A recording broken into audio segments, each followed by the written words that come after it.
materials and methods which we call experimental. So again, yung term po dyan ay depende sa kung nasaan kayo.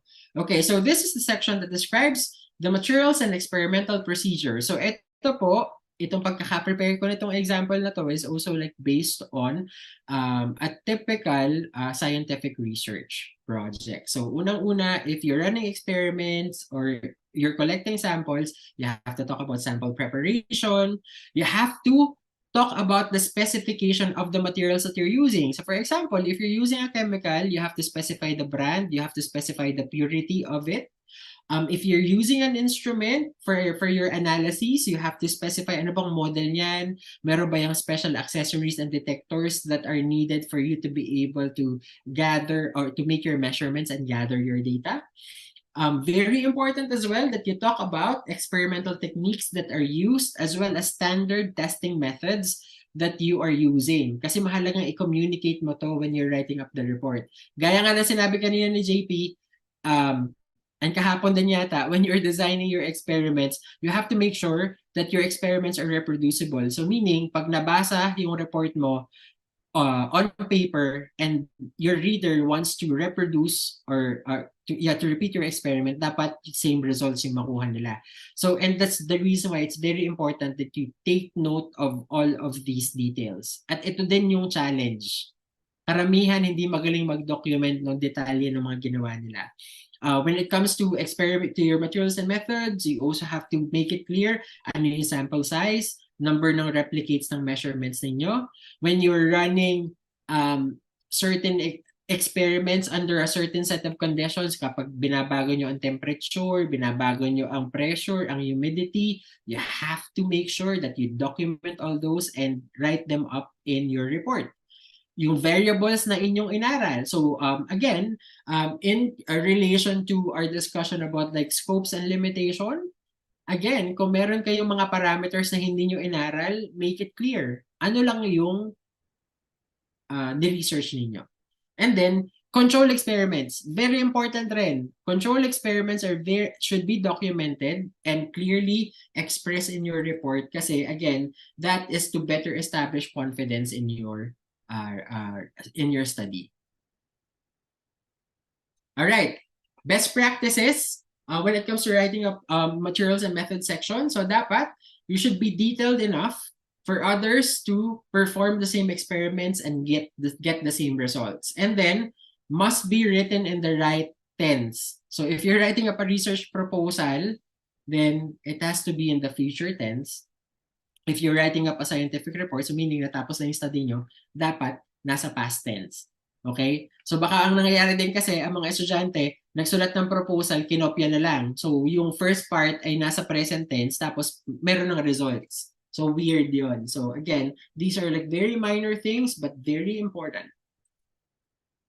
Okay, so example po, dun sa ating gold nanoparticle synthesis and anti-cancer property evaluation. So, kung ako ito, gumawa ng project na ito, ano ba yung mga specifications na ipoprovide ko? So, unang-una, nag-synthesize ako ng materials, ng gold nanoparticles. So, when it comes to that, i-document ko yung purity at manufacturer ng lahat ng chemicals na ginamit ko. Whether it be reagents, solvents, or if I use catalysts, dapat klaro yun. For example, saan ko kinuha yung gold chloride? Anong purity nun? Saan ko binili yung sodium citrate? Ano yung purity nun? Ano yung technical grade ba yan? Or like high purity, anhydrous ba yan? All those details dapat ninyong idetalye. The type and size of the glassware that you use. So you might take this for granted, but then itong mga detalye po na ito, for example, yung surface area ng reactor ninyo, those could actually impact the outcome. So kailangan, pati yung pinaglagyan ninyo ng inyong chemicals upon doing the reaction, you also have to make sure na well documented. Lab apparatus and equipment that you used, and then, for example, paano nyo ininit? Paano nyo hinalo? Ano ba yung stirring rate, for example, nung inyong experiment? So dapat po yan lahat ipipresent nyo sa inyong materials and methods. Now, when it comes to the synthesis, ano pa ba yung mga detalye? Doon sa proseso ng pag-form ng gold nanoparticles, for example, ano yung ilalagay ko? So, una, experimental technique. Ano ba yung ginamit kong method? So, I used hydrothermal synthesis. So, meaning, yung synthesis ko nangyari using water as solvent. And thermal, ibig sabihin, I use temperature. So, dapat i-indicate nyo, ano ba yung temperature? Ano ba yung concentration ng reagents mo within a certain amount of water? And then, colloidal synthesis. So, meaning, ay meron palang step dito na gumamit ako, nagdagdag ako ng organic solvents at ng organic templating agent. You don't have to understand kung ano bang ibig sabihin nun. Ang sinasabi ko lang po, lahat ng steps or lahat ng detalye ng proseso ng paggawa mo ng material, you have to document them. And then most importantly, when you're talking about methods, at itong methods na to ay kinopya mo or inadapt mo from other people's work, you have to reference yung original source ng method. You have to mention that we adapted the same hydrothermal technique that this group of John Regal Buto invented at the University of South Carolina, for example. So you have to make it clear as well.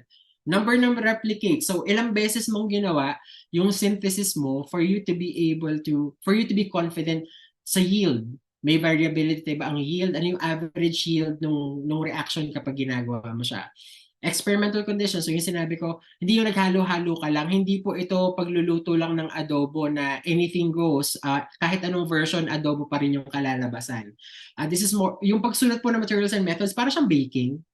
Hindi mo makukuha yung tamang resulta kapag hindi eksakto yung measurements mo, hindi maayos yung steps ng pag-implement mo ng inyong recipe. So effect of concentration, you have to communicate that.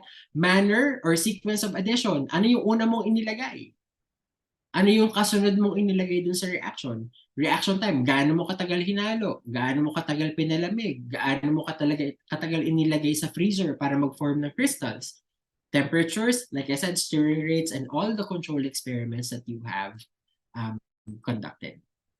Okay, now, after mo ma-form yung nanoparticles, syempre kailangan mo i-characterize kasi sabi mo gagawa ka ng size and shape control. So meaning, i-measure mo, pare-parehas ba yung sukat nitong mga nanoparticles ito? So when it comes to that, you also have to talk about characterization. So after mong i-synthesize yung gold nanoparticles, gold lang ba yung nandun? May naiwan bang dumi or impurities or side products? So meaning, you're gonna probe for purity. Ano yung purity ng product mo? So meaning, gagawa ka ng elemental or compositional analysis. Anong techniques yung ginamit mo? Combustion analysis ba? Thermogravimetric analysis ba? Did you do ICP, AES, for example, or instrumental analysis? So dapat klaro yan. At kapag gumamit ka ng mga yan, sabihin mo rin ano yung model ng mga instruments na ginamit mo. How do we probe or how do we measure and observe nanoparticle size and shape? So dapat gagamit tayo ng imaging techniques. So did you use scanning electron microscopy? Did you use tunneling electron microscopy? Ano yung method na ginawa nyo? Ano yung method of sample preparation and conditions for the measurement? So all those na ginagawa nyo sa experimentation, dapat po yan ay dino-document ninyo. So documentation is life. You should have a laboratory or a research notebook na habang nag-experiment, sulat agad. Yun po yung best practice. Ang kadalasan po dyan, pag hindi ka nagsusulat ng mga ginagawa mo as you do it, minsan nakakalimutan mo yung detalye. Alright? And then, when it comes to the evaluation of the anti-cancer properties, medyo naman, hindi ko na-update yung example ko dito. In vivo studies in human cancer cells, edit po natin yan in mice. Ayan. So, yun, klaro din doon. Ano ba yung test subject mo? Sa daga daw. Alright? Okay. So, tanong ulit tayo. I may nagsabi. Okay. Welcome po, Sir Stephen. Okay. How do you write your research experimental? Siguro ang tanong ko po dito, would you say na detalyado po ang pagsusulat nyo or confident ba kayo na ang pagkasulat nyo ng inyong materials and method ay kapag binasa ko at ginawa ko yung experiment nyo, marireproduce ko ang inyong mga resulta?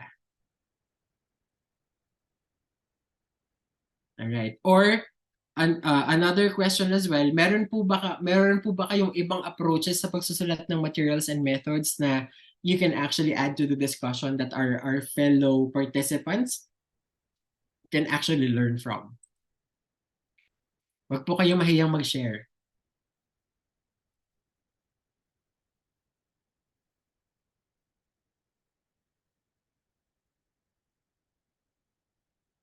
Meron po bang makakapagbahagi?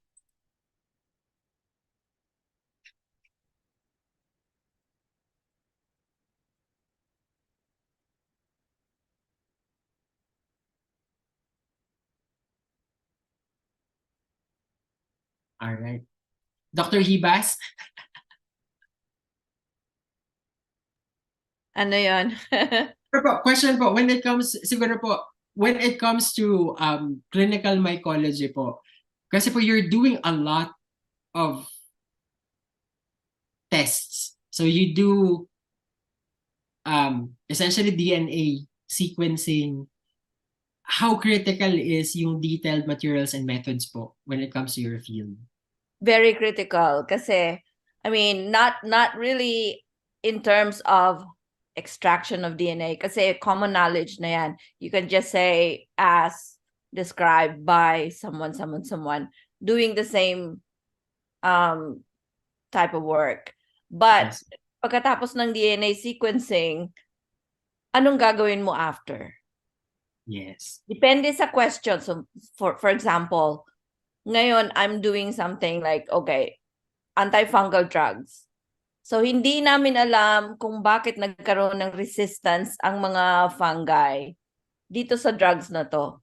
So now what I'm doing is I'm doing whole genome sequencing of 80 isolates. Tapos I'm trying, so merong what we call wild types. Yun yung wild types, yun yung mga common. Tapos yung hindi wild types, yun yung mga resistant. So, iraran namin yung susceptibility testing, yung hindi mag-grow, kasi resistant, yung mag-grow dun sa may drugs, resistant sila. So, tinitingnan ko ngayon, okay, ano bang nangyayari sa genome nyo? Meron bang pagkakaiba? May mutations ba? So, ngayon nakikita namin na may mutations dun sa isang chromosome, halimbawa CYP51 na chromosome. So yun ang gusto naming malaman, anong ginagawa nitong chromosome na to? Yes. Itong gene na to. So yun ang ano. So siguro po I think what this is a very good example, Dr. Hibas, because essentially you are charting siguro po a new territory kasi there's a lot of unknowns. So Okay, so yung question na yun, so yung ginagawa ko na ngayon gusto ko, I mean, I need to spell out kung ano ba talaga yung methods na ginagawa ko para yung iba, gusto nilang gawin sa ibang species ng fungi, pwede nilang gawin. Yeah, so essentially this is also paying it forward to the field that, okay, you're faced with something na unfamiliar. You're coming up with essentially po siguro a new approach, if you will, to understand it through analysis. So it's very important that you're documenting it, most especially if you're coming up with a new approach for analyzing data. So maraming kumbaga, so I'm looking at the genome. Yes. Tapos I'm looking at the species. Ano ba to? Magkaibang species ba to? Meron ba tong cryptic species na tinatawag namin? Bakit siya nagkakaroon ng resistance? Baka naman hindi sila talaga parehong species. Baka cryptic species. So those are all the aspects that I'm trying to look at. Yung marami yan hindi lang yung lahat Aspergillus fumigatus, hindi baka merong iba diyan na napasingit na hindi talaga. Yeah. So narinig niyo kay Dr. Hibas, she's trying to make sure that if people try to interrogate her results and her methods, she documented them clearly enough such that if they would do it themselves, they would also be able to validate her results. Yeah, and what kind of statistical analysis? For example, in our field, it's fungal systematics.